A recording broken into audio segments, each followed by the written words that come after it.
Hej Kasper, jeg vil fortælle lidt om økosystemet, havets økosystem. Og jeg vil simpelthen starte med at forklare lidt om de abiotiske faktorer. Fordi de abiotiske faktorer er de ikke-levende væsener, og det er dem, som i princippet er nederst i fødekæden. De bliver spist af planteplanktonet, fordi at planteplanktonet, det er det nederste i de levende organismers fødekæde i havet. Og planteplanktonet, det lever af gødningssalte og sollys, så det kan lave fotosyntese og respiration, så det kan få dannet sig noget energi. Planteplanktonet lever i den øverste del af havet, fordi det sådan kan få sollys. Havet er delt op i 2 lag. Den øverste og den nederste del, det er delt af et springlag. Den øverste del er der, hvor der er mest varme og mindst saltindhold, fordi det er der solen kan komme ned til. Og den nederste, det er koldest, men med mest saltindhold. Men det her dyreplankton, planteplankton skulle meget gerne have salt. Så det der sker, det er om vinteren, så bliver det godt rullet rundt hernede, og så når det begynder at blive lidt varmere, begynder vandet og det kolde vand at bryde ovenover, komme op over det her springlag. Så man kan se her. Så man kan se her. Så har vi planteplanktonet og dyreplanktonet og nitrat. Der sker det, at planteplanktonet får fat i det her nitrat sådan lige i starten af året, når det begynder at blive varmere.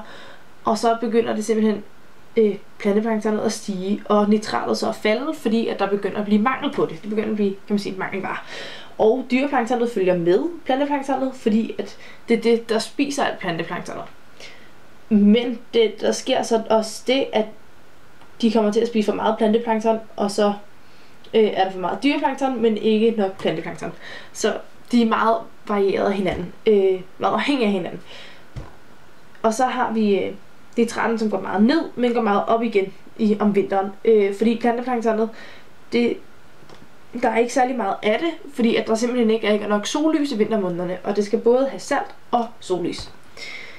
Så vi har også den her næsten, kan man sige, lille fødekæde, hvor at vi har, at dyreplanktonet får alt den her abiotiske faktorer ind, og sin fotosyntese, respiration, og opkræver det, får det her næsten omkring 3000 kJ kvadratmeter per år ind her, og det bliver så, der ryger så noget ned til nedbryderne, det er sådan lidt nedsynkende, og dyreplanktonet spiser så det her planteplankton og får noget af energien hen, omkring halvdelen hen, og spiser det.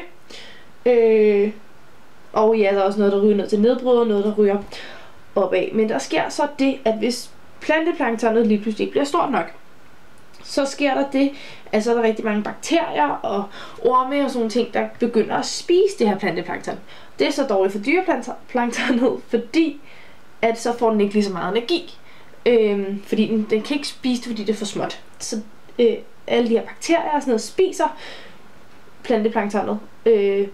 Og ja, så ryger der simpelthen ikke særlig meget energi hen til dyreplanktonet. Og det er det, man kalder en mikrobiel sløjfe. Og det er ikke så godt.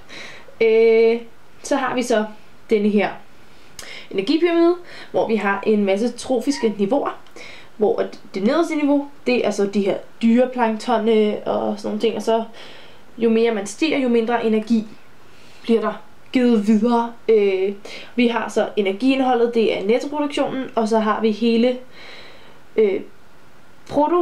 primære produktion, som også er med respiration. Der sker så det, at fra hvert led i den trofiske niveau, så ryger der cirka kun 10% af energien videre, hvilket ikke er særlig meget. Så der går kun 10% af hver gang. Så det er ikke særlig meget energi, der bliver givet videre. For så at lige opsummere det hele her, så er det, der sker det i, at vi har det starter herover med respiration og energi og fotosyntese, der kommer ind til de her planteplankton.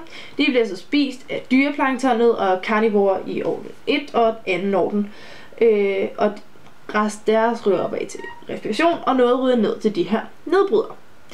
Nedbryderne hernede, ja, ellers sådan nogle, der er mere sådan lidt, der er flere primærproduktion og karnivorer af 1. og 2. orden også hernede, som så ryger endnu længere ned til nogle nedbryder helt nede på bunden af havet. Sådan noget som blåmuslinger og sådan nogle ting. Og for at lige tage blåmuslinger som eksempel, så kan der ske det, at hvis der simpelthen kommer for meget, hvis hele den her produktion går for godt, kan man sige, at der er for meget salte og for mange af alt det her, der ryger ned, så kommer der alt for mange blåmuslinger, og der vil simpelthen miste ilten hernede. Men på den anden side, at hvis der kommer for lidt, så får de jo så ikke, hvis der er for lidt planteplankton og alt det her, som ryger ned i bunden, så får de så ikke noget at spise. Og så dør de også af den grund. Så det skal være en lige midt imellem, kan man sige. Og forskellen for det havets økosystem og menneskets eller landets økosystem er simpelthen bare, at der er simpelthen så mange afhængige ting her med det hele.